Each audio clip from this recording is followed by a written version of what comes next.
નમસ્કાર ગુજરાત, સ્વાગત છે આપનું ફરી એકવાર આજના તાજા હવામાન સમાચારની અંદર। જી હા મિત્રો, ગુજરાત રાજ્યમાં ભારે પવન સાથે તોફાન સાથે વરસાદોની શરૂઆત થઈ ગઈ છે। ત્યારે 24 તારીખનો દિવસ વહેલી સવારથી જ ગુજરાતમાં જળબંબાકાર પરિસ્થિતિ સર્જાઈ ચૂકી છે અને આવનારી 12 કલાક ગુજરાતની અંદર ખૂબ ભારે રહેવાની છે, જેના વિશે સમજાવીશું તમને આ વિડીયોની અંદર સંપૂર્ણ માહિતી આપીશું। તારીખ સાથે અને એકાએક ગામના નામ સાથે તમામ માહિતી અને તમામ અપડેટ વિડીયોની અંદર આપવામાં આવશે, જેથી વિડીયોમાં છેલ્લે સુધી બનેલા રહેશો તો બધી જ માહિતી અને અહીં મળી જવાની છે। સાથે જો તમે અમારી ચેનલ પર પહેલીવાર આવ્યા હોય અને વરસાદવાણી ચેનલને સબસ્ક્રાઈબ નથી કરી તો હાલ અત્યારે જ વરસાદવાણી ચેનલને સબસ્ક્રાઈબ કરી લેજો, કારણ કે મિત્રો આખા ચોમાસા કાળ દરમિયાન રેગ્યુલર વરસાદના વિડીયો જે છે તે અહીં અપલોડ કરવામાં આવશે, જેથી કરીને તમે સબસ્ક્રાઈબ કરી લેશો તો સંપૂર્ણ વિડીયો તમને સૌથી પહેલાં મળી જશે, તમારે બીજા કોઈ વિડીયો જોવાની જરૂર પડશે નહીં। તો મિત્રો સૌપ્રથમ લિસ્ટ બનાવી લઈએ કયા કયા વિડીયોની અંદર વાત કરવાની છે, કયા કયા મુદ્દા અંગે વાત કરવાની છે તે વિશે। તો મિત્રો સૌથી પહેલાં આપણે વાત કરીએ સિસ્ટમને લઈને વાત કરવાની છે, હવામાનના ખાસ કરીને વાતાવરણને લઈને વાત કરવાની છે, જેની અંદર કયા કયા વિસ્તારોમાં કેટલો વરસાદ પડશે તેને લઈને। ત્યાર પછી બીજી વાત મિત્રો એ પડવાની છે કયા કયા ગામમાં કેટલો વરસાદ પડશે તે ગામના નામ સાથે વાત કરવાની છે। અને મિત્રો ખાસ કરીને 23, 24 અને 25 તારીખે કયા કયા વિસ્તારોમાં કેટલો વરસાદ પડશે તેને લઈને વાત કરીશું, જેની અંદર 24 તારીખ એટલે કે મિત્રો આજનો દિવસ સાંજે અને 25 તારીખે આખો દિવસ કયા કયા વિસ્તારમાં વરસાદ પડશે તેને લઈને સંપૂર્ણ વાત આ વિડીયોની અંદર કરવાની છે। તો મિત્રો ખાસ કરીને છેલ્લે સુધી વિડીયોને નિહાળતા રહેજો। અને સૌથી પહેલાં આપણે શરૂઆત કરી રહીએ વિડીયોની। તો સૌથી પહેલાં કેટલાક ફોટા સામે આવ્યા છે, લાઈવ ફોટા જેવા કે આવ્યા છે તે ખાસ કરીને જોઈ લો, કારણ કે મિત્રો ઘણા વાવાઝોડા અને વરસાદને લઈને ફોટા અમારી સામે આવતા હોય છે। તો મિત્રો સૌથી પહેલાં આ તમે એક ફોટો જુઓ તો આ રાજકોટના જસદણ ગામનો ફોટો છે, જેની અંદર મિત્રો 23 તારીખના રોજ એટલે કે મિત્રો ગઈકાલના રોજ ત્યાં વાવાઝોડું, ભયંકર વાવાઝોડું આવ્યું હતું। મિત્રો તમે જોઈ શકો છો વાવાઝોડું કેટલું ભયંકર છે। 23 તારીખના રોજ જસદણ ગામની અંદર વાવાઝોડું જોવા મળ્યું હતું। ત્યાર પછી મિત્રો આગળનો ફોટો એ છે કે રાજકોટની અંદર ગોંડલ તાલુકામાં વરસાદે ભૂક્કા કાઢ્યા હતા 23/6ના રોજ ગઈકાલે। મિત્રો તમે જુઓ તો ગોંડલની અંદર વરસાદે ભૂક્કા કાઢ્યા હતા। અહીં જુઓ તો મિત્રો શેરીમાં ગોઠણસમાં પાણી ભરાઈ ગયા છે, અહીં તમે જોઈ શકો છો મિત્રો લોકોને ખૂબ મુશ્કેલી પડી રહી હતી। ત્યાર પછી મિત્રો દક્ષિણ ગુજરાતનો ફોટો એક સામે આવ્યો છે। જી હા મિત્રો, આ સાપુતારા આજુબાજુનો ફોટો છે ડાંગ લાગુ વિસ્તારોનો, જેની અંદર તમે જુઓ તો રોડ ઉપર ગોઠણસમાં જે છે તે પાણી જોવા મળ્યા હતા અને રોડ આખા પાણીથી ભરાઈ ગયા હતા તેવો એક ફોટો જે છે તે સામે આવ્યો છે। 23 તારીખના આ બધા ફોટા છે મિત્રો। ત્યાર પછી આગળ જાણીએ તો મિત્રો રાજકોટ જિલ્લાના શિવરાજગઢ ગોંડલનો વિડીયો છે, જેની અંદર વાવણી લાયક વરસાદ જોવા મળ્યો હતો અને મિત્રો અહીં તમે જુઓ છો ખેતરોની અંદર બેટ સમાન પાણી જોવા મળ્યા છે, આખું ખેતર પાણીથી ભરાઈ ગયું છે તેવો એક ફોટો જે છે તે સામે આવ્યો છે। 23 તારીખનો આ ફોટો છે। ત્યારબાદ આગળ જોઈએ તો મિત્રો બીજો એક ફોટો આપણી પાસે સામે એ આવ્યો છે, જે ફોટો હવામાન મોડલે જે ખાસ કરીને જાહેર કર્યો છે કે છેલ્લી 24 કલાકમાં કયા કયા વિસ્તારમાં કેટલો વરસાદ પડ્યો તેને લઈને આ ફોટો સામે આવ્યો છે। અને આ ફોટોની અંદર ખાસ કરીને જિલ્લા અને તાલુકાઓના નામ પણ લખેલા છે કે કયા કયા જિલ્લામાં કેટલો ઇંચ વરસાદ પડ્યો, કેટલા વરસાદ પડ્યો। તો સૌપ્રથમ જોઈ લઈએ તો મિત્રો ડાંગ જિલ્લાની અંદર ખાસ કરીને સૌથી વધારે વરસાદ જોવા મળ્યો હતો, જ્યાં 2.68 ઇંચ વરસાદ જોવા મળ્યો હતો।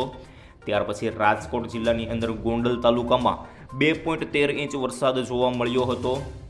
ત્યાર પછી વલસાડના કપરાડામાં ખાસ કરીને 1.46 ઇંચ વરસાદ જોવા મળ્યો હતો। ત્યાર પછી રાજકોટમાં કોટડા સાંગાણી ગામની અંદર 0.79 mm એટલે કે મિત્રો 1 ઇંચ જેટલો વરસાદ જોવા મળ્યો હતો। ત્યાર પછી મિત્રો ખાસ કરીને અહીં જુઓ તો તાપી લાગુના વિસ્તારો છે, છોટા ઉદેપુર લાગુના વિસ્તારો છે, બોટાદ, સુરત, અમરેલી, ડાંગ, ત્યાર પછી વલસાડ. નીચે જોઈએ તો મિત્રો નવસારી લાગુ વિસ્તારો છે, તાપી, અમરેલી, આ બધા લાગુ વિસ્તારોની અંદર ખાસ કરીને 1 ઇંચ સુધીના વરસાદ જોવા મળ્યા હતા અથવા 1 ઇંચ કરતાં ઓછા વરસાદ જે છે તે જોવા મળ્યા હતા. અહીં તમે જોઈ શકો છો મિત્રો, આ સંપૂર્ણ જે છે તે માહિતી અહીં આપવામાં આવી છે. પરંતુ સૌથી વધારે વરસાદ મેઇન જે 3 ઉપરના છે, ખાસ કરીને ડાંગ, રાજકોટ અને વલસાડ લાગુના જે વિસ્તારો હતા તેમાં વધારે જોવા મળ્યા હતા.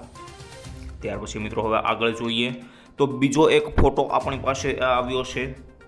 આ મિત્રો નાવકાસ્ટને લઈને એક ફોટો જાહેર કરવામાં આવ્યો છે, જેની અંદર મિત્રો જોઈએ તો ખાસ કરીને રેડ ઝોન જાહેર કરવામાં આવ્યા છે.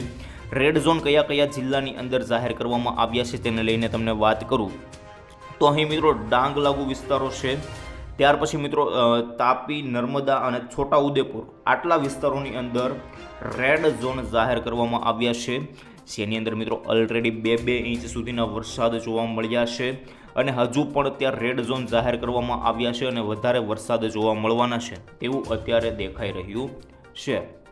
ત્યાર પછી મિત્રો ઘણા વિસ્તારોની અંદર યલો એલર્ટ જાહેર કરવામાં આવ્યા છે, તેને લઈને વાત કરું તો મિત્રો આટલા વિસ્તારોની અંદર યલો એલર્ટ જાહેર કરવામાં આવ્યા છે. તે વિસ્તારોના નામ જણાવું તો મિત્રો અહીં સુરત, નવસારી અને વલસાડ આટલા વિસ્તારોની અંદર યલો એલર્ટ જાહેર કરવામાં આવી દીધા છે. ત્યાર પછી આગળ જોઈએ તો મિત્રો ખાસ કરીને યલો એલર્ટ ઘણા વિસ્તારોની અંદર જાહેર કરવામાં આવ્યા છે. આ મિત્રો મેં તમને જણાવ્યું તો ઓરેન્જ એલર્ટ હતું, પરંતુ હવે યલો એલર્ટ આટલા વિસ્તારોની અંદર યલો એલર્ટ જાહેર કરવામાં આવ્યા છે. તેમાં મિત્રો જણાવું તો ખાસ કરીને સૌરાષ્ટ્રની અંદર ભાવનગર, અમરેલી, ગીર સોમનાથ, ત્યાર પછી આ બાજુ મિત્રો ભરૂચ, વડોદરા, મહીસાગર અને દાહોદ જિલ્લાની અંદર યલો એલર્ટ જાહેર કરવામાં આવ્યું છે. આ મિત્રો ઓરેન્જ એલર્ટ હતું અને રેડ એલર્ટ પણ અહીં આપેલું છે. આટલા વિસ્તારોની અંદર રેડ એલર્ટ જાહેર કરવામાં આવ્યું છે.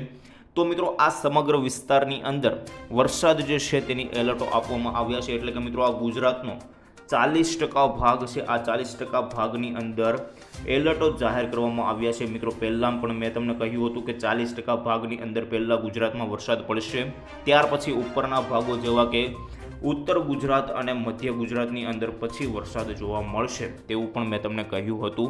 અને અત્યારે અહીં પણ એવું જ લાગી રહ્યું છે કે બાકીના ગુજરાતના 60% ભાગની અંદર આવનારા સમયની અંદર વરસાદ જોવા મળશે.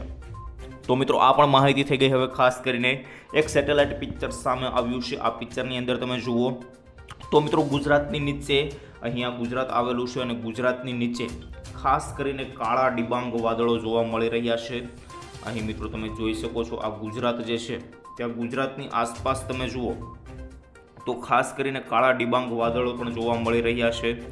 અહીં મિત્રો આ સમગ્ર કાળા વાદળો છે અને આ વાદળો ખાસ કરીને ગુજરાતની નીચે જોવા મળી રહ્યા છે અને આવનારા સમયની અંદર ગુજરાતની અંદર આ વાદળો ધમરોળશે તેવું પણ અત્યારે લાગી રહ્યું છે. તો મિત્રો ખાસ કરીને આ સમગ્ર વિસ્તારોની અંદર ખાસ કરીને મિત્રો જોઈએ તો આ પણ મેં તમને માહિતી આપી દીધી.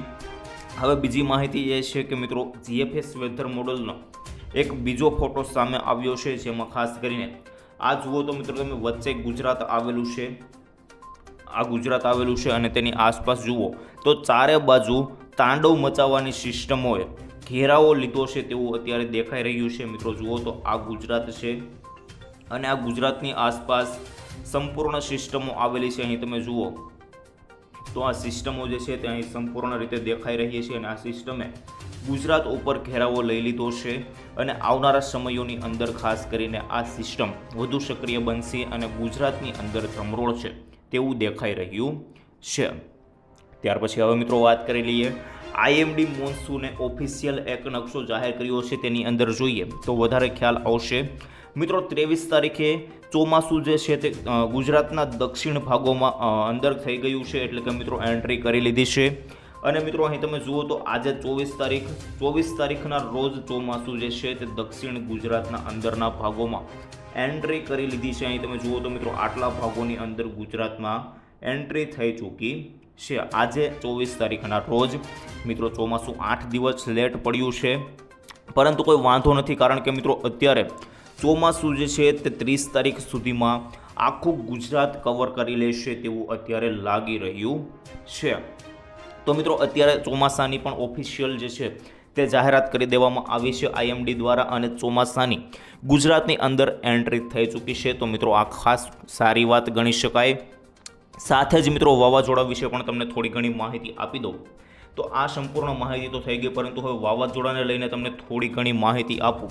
તો મિત્રો એક વાવાઝોડું છે તે અત્યારે આવી રહ્યું છે. ઘણા બધા લોકો વાવાઝોડાને લઈને ચિંતિત છે, પરંતુ મિત્રો તેને લઈને કોઈ ચિંતા કરવાની જરૂર નથી, કારણ કે એ વાવાઝોડું છે તે ઇન્ડિયાથી ખૂબ દૂર આવેલું છે, જેને લઈને કોઈ પણ પ્રકારની અત્યારે ચિંતા કરવાની જરૂર નથી.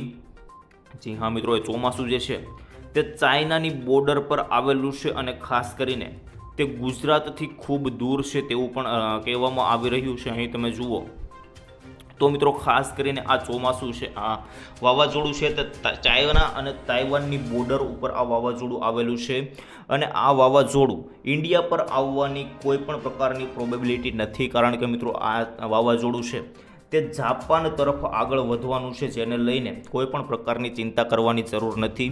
તો મિત્રો પહેલેથી તમને આ હું માહિતી આપી દઉં છું, જેને લઈને ઘણા બધા સોશિયલ મીડિયાઓ પર જેની ચર્ચા કરવામાં આવે છે, તો તેનાથી કોઈ પણ ડરવાની જરૂર નથી.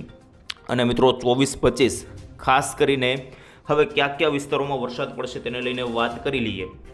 તો 24-25 તારીખે અહીં તમે જુઓ તો મિત્રો આજે ખાસ કરીને કોઈ ખાસ પ્રકારનો વરસાદ નથી, પરંતુ મિત્રો દક્ષિણ ગુજરાતના ભાગો છે તેની અંદર થોડો ઘણો વરસાદ અને સૌરાષ્ટ્રમાં 40% ભાગોની અંદર થોડો ઘણો વરસાદ આજે જોવા મળી શકે. સૌથી પહેલાં વાત કરી લઈએ મિત્રો દક્ષિણ ગુજરાતની અંદર. અહીં તમે જુઓ તો સુરત લાગુના વિસ્તારો છે, ભરૂચ લાગુ છે, એની અંદર વાત કરી લઈએ તો મિત્રો અહીં તમે જોઈ શકો છો ભરૂચ, રાજપીપળા, ડેડિયાપાડા. ઉપર જોઈએ તો મિત્રો વડોદરા લાગુ વિસ્તારો, બોડેલી, અંકલેશ્વર લાગુ વિસ્તારો, અહીં દહેજ. ત્યારબાદ નીચે જોઈએ તો મિત્રો ખાસ કરીને સુરત લાગુના થોડા ઘણા ગામડાઓ છે તેની અંદર પણ આજે વરસાદ જોવા મળી શકે. અને મિત્રો આ વરસાદ એટલો કોઈ ખાસ નહીં, પરંતુ ઝાપટા સ્વરૂપેનો વરસાદ જોવા મળશે. તો મિત્રો દક્ષિણ ગુજરાતમાં કયા કયા વિસ્તારોમાં વરસાદ પડશે તેને લઈને વાત થઈ ગઈ. હવે ઉપર જોઈએ તો મધ્ય ગુજરાત અને ઉત્તર ગુજરાતમાં કોઈ ખાસ વરસાદ નથી, પરંતુ મિત્રો આ કંઈ નક્કી ના કહી શકે. થોડા ઘણા ભાગોની અંદર જે છે તે અહીં અત્યારે દેખાઈ રહ્યું છે અમદાવાદની નીચેના ભાગો, જેમાં મિત્રો ખાસ કરીને વાત કરી લઈએ તો ધોલેરા લાગુના વિસ્તારો છે, જેની અંદર મિત્રો વાત કરીએ તો ધોલેરાથી ઉપરના ખાસ કરીને અહીં વટામણ, ધોલેરા, ધંધુકા, ખંભાત, પેટલાદ, આણંદ, નડિયાદ, ખેડા, બાવલા, વેકરિયા, લીંબડી, સુરેન્દ્રનગર, સાયલા, રાણપુર આટલા વિસ્તારોની અંદર આજે આ એક પટ્ટો છે મિત્રો, આ પટ્ટાની અંદર વરસાદ જે છે તે આજે જોવા મળી શકે. ત્યાર પછી હવે વાત કરી લઈએ તો મિત્રો ખાસ કરીને કચ્છમાં પણ કોઈ ખાસ પ્રકારનો વરસાદ નથી, પરંતુ મિત્રો દરિયાકાંઠાના વિસ્તારો છે તો ત્યાં થોડા ઘણા વરસાદની ઝાપટા જોવા મળે. ત્યાર પછી મિત્રો હવે વાત કરી લઈએ સૌરાષ્ટ્રની અંદર. સૌરાષ્ટ્રમાં મિત્રો જોઈએ તો ભાવનગર લાગુ વિસ્તારો, ભાવનગર લાગુ વિસ્તારોની અંદર મિત્રો વાત કરી લઈએ તો અહીં ગઢડા લાગુ વિસ્તારોથી જોઈએ તો મિત્રો અહીં ગઢડા લાગુ વિસ્તારો, ત્યારબાદ વલભીપુર, ભાવનગર, સોનગઢ અને નીચે જોઈએ તો મિત્રો ખાસ કરીને પાલીતાણા લાગુ વિસ્તારો છે, ગારિયાધાર લાગુ વિસ્તારો, જેની અંદર જેસર, તાલાળા, અલંગ, સોનગઢ અને દરિયાકાંઠાના વિસ્તારોમાં મિત્રો ખાસ કરીને મહુવા, રાજુલા લાગુ વિસ્તારો, જાફરાબાદ લાગુ વિસ્તારો. આ વિસ્તારોની અંદર ભાવનગર જિલ્લામાં વરસાદ જોવા મળશે. ત્યાર પછી મિત્રો અમરેલી જિલ્લાની અંદર વાત કરીએ તો અમરેલી જિલ્લાની અંદર પણ ઘણા વિસ્તારોની અંદર આજે વરસાદ દેખાઈ રહ્યો છે, જેવા કે મિત્રો ખાસ કરીને અહીં બગસરા લાગુના વિસ્તારો છે, જેની અંદર જોઈએ તો મિત્રો અમરેલી, ચિત્તલ, લાઠી, બગસરા, ગારિયાધાર, સાવરકુંડલા અને નીચે જોઈએ તો મિત્રો ખાસ કરીને વિસાવદર, તુલસીશ્યામ, ધારી, રાજુલા અને દરિયાકાંઠાના વિસ્તારોમાં કોડીનાર, ઉના સુધીના મધ્યમથી હળવા લેવલના વરસાદ અમરેલી જિલ્લામાં છે. ત્યાર પછી જૂનાગઢમાં આગળ જોઈએ તો જૂનાગઢ લાગુ વિસ્તારોની અંદર પણ તમે જોઈ શકો છો મિત્રો અહીં વરસાદ જે છે તે ઝાપટા સ્વરૂપે જોવા મળી શકે, જેવા કે ખાસ કરીને ઉપલેટા, જેતપુર, ત્યારબાદ મિત્રો અહીં માણાવદર લાગુ વિસ્તારો, જૂનાગઢ, મેંદરડા, કેશોદ, વિસાવદર અને નીચે દરિયાકાંઠાના વિસ્તારો જેની અંદર ગીર નેશનલ પાર્ક, તાલાળા, માંગરોળ આ બધા વિસ્તારોની અંદર મધ્યમથી હળવા લેવલના વરસાદ જોવા મળશે. તો મિત્રો આ સમગ્ર 3 જિલ્લાની વાત મેં તમને કરી દીધી, ખાસ કરીને અમરેલી, ભાવનગર, જૂનાગઢની. હવે મિત્રો રાજકોટ લાગુ વિસ્તારો વાત કરીએ તો રાજકોટના ઘણા બધા વિસ્તારો છે જેની અંદર આજે વરસાદ જોવા મળી શકે. જેની અંદર વાત કરીએ તો મિત્રો રાજકોટ લાગુ વિસ્તારો, જેમાં ખાસ કરીને જામનગર લાગુના પણ થોડા ઘણા વિસ્તારો આવેલા છે, જેવા કે ખાસ કરીને કાલાવડ, રાજકોટ, ચોટીલા, વાંકાનેર, થાણ, જાવિયા, જામનગર. આ સમગ્ર વિસ્તારો છે તેની અંદર આજે મધ્યમથી હળવા લેવલના વરસાદ જોવા મળી શકે. અને નીચે મિત્રો ખાસ કરીને ગોંડલ લાગુ વિસ્તારો છે, આ વિસ્તારોની અંદર પણ વરસાદી ઝાપટા સ્વરૂપે જોવા મળી શકે.